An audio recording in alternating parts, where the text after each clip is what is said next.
conviction that whoever abandons this hope ceases to be Jewish or a Jew. You've striven to reveal the ruins of our people, and you have invaded against what? The Enlightenment of Berlin. Ah, there it is. These people all dislike the Haskalah, the Enlightenment of who?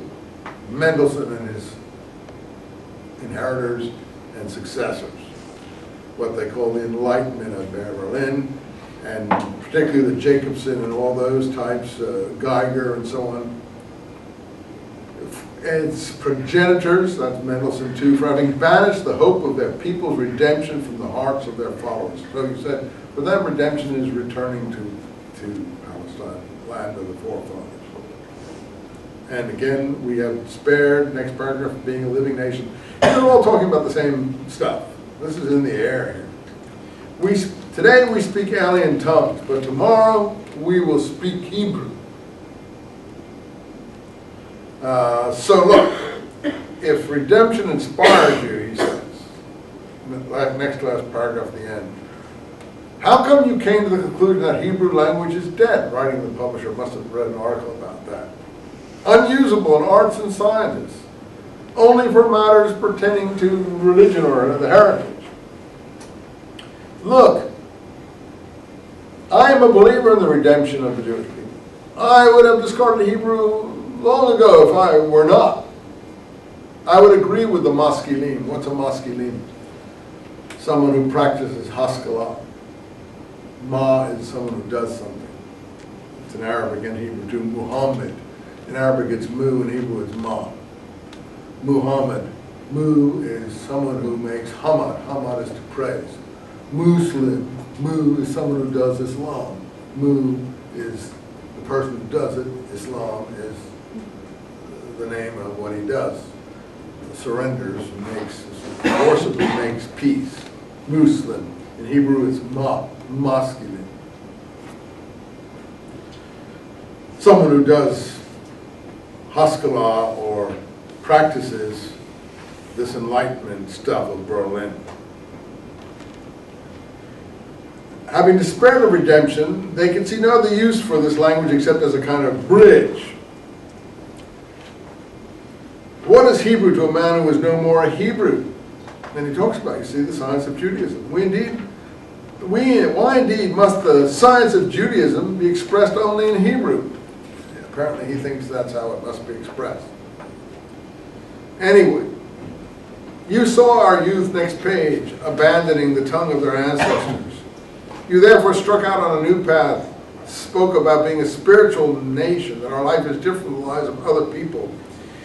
Middle of that page, 162. If you desire to save your nation from the deadly bite of the maskilim, you see, they're aware of how difficult and maybe deadly this situation is for them. You created these assumptions in your own mind. You heard the maskilim of Berlin say, no people can survive without a land. We dwell on foreign soil, therefore we are no people. So they drew the opposite conclusion. Since we have no land and we're living in foreigners, therefore we must be not a people, we must just be Germans of the Mosaic persuasion, Frenchmen of the Mosaic persuasion. We are not a people. And so on and so forth. 163 talks about Zerubbabel and Nebuchadnezzar. You can read that yourself.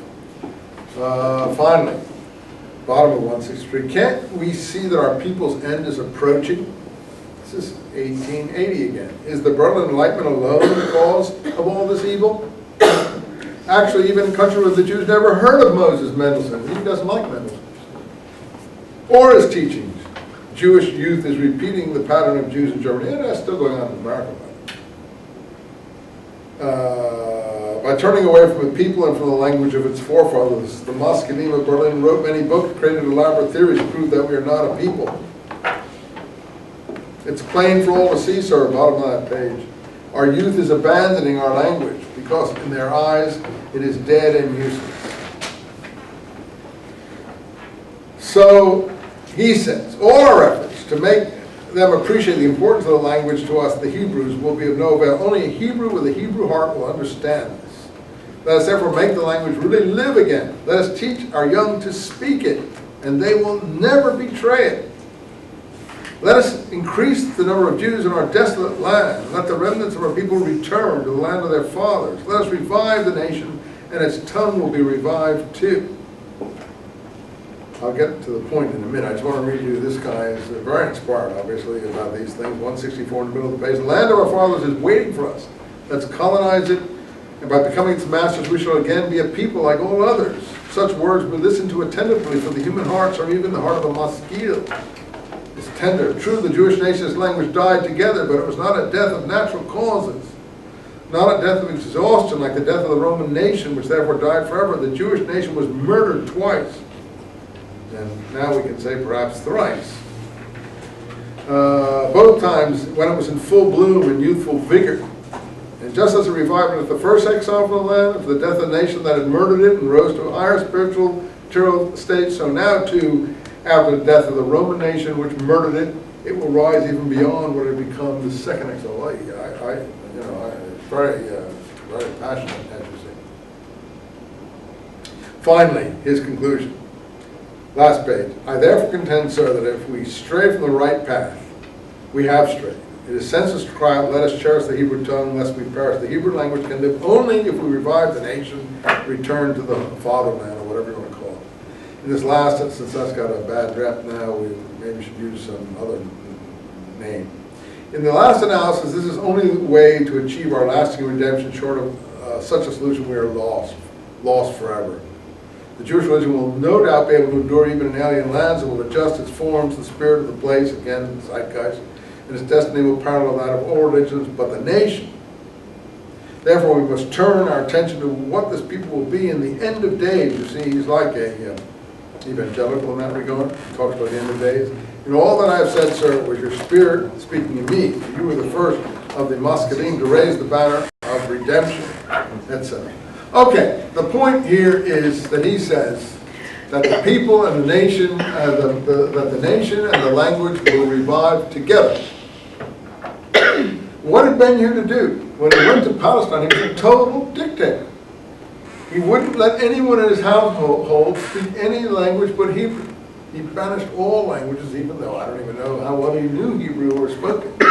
And he single-handedly revived the language in his household in Jerusalem, and by his example spread to others living in Jerusalem. He did it by sheer willpower. And actually, he does the dictionaries that you, if you do Hebrew classes, probably still all use. We used to use them when we did those classes at the university. But